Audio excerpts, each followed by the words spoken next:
Hello guys, magandang araw. Andito tayo sa lugar na kung saan malamig yung hangin dahil ang nakapaligid sa atin ay maraming halaman. Mayroong puno at marami pang iba at doon sa unahan ay malawak na tubuhan. Okay? Ito sila ang nagbibigay ng malamig na hangin na ating nilalanghap. Ating tandaan guys, na ang sources ng hangin ay dalawa. Ang una, yung evaporation of water. Dahil sa init ng araw, mag-evaporate yung water at aakyat doon sa atmosphere para ma-split yung H2O. Ma-split yung oxygen from hydrogen. Kaya nga kung mapapansin natin, doon sa tabi ng dagat ay mainit ang hangin. Okay? At dito naman sa lugar na kung saan maraming vegetation ay malamig yung hangin. At yon ang ating i-discuss kung paano nabuo yung malamig na hangin na nanggagaling dito sa halaman. Okay? Dito sa dahon or any parts of green plants, mayroong tissue. At doon sa tissue, maraming cells or millions of cells.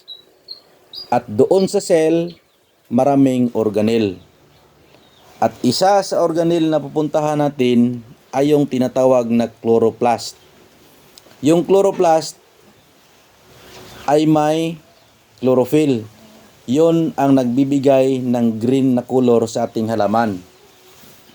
Doon mismo sa chloroplast ay mayroong stacks of disc-like structure or yung tinatawag nating grana. Okay?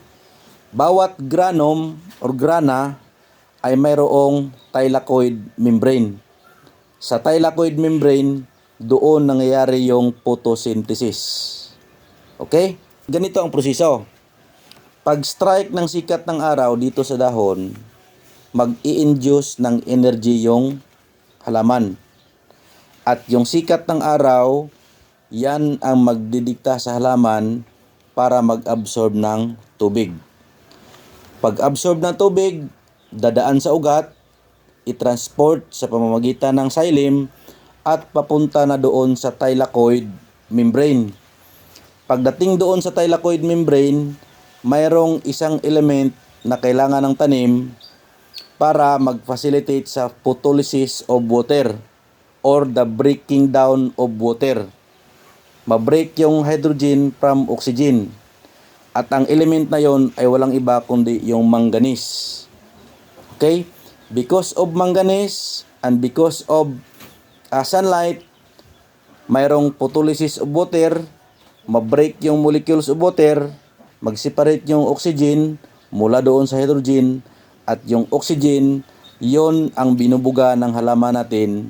Kaya nga, malamig ang hangin kung nandito tayo sa maraming vegetation.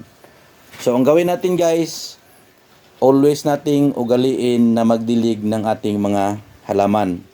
Huwag nating hayaan na nakatiwangwang yung mga tubig doon sa ating mga planggana or anything else para magkaroon ng evaporation. Ang gawin natin, diretso natin ilagay sa puno ng halaman para ma-convert yung malamig na hangin.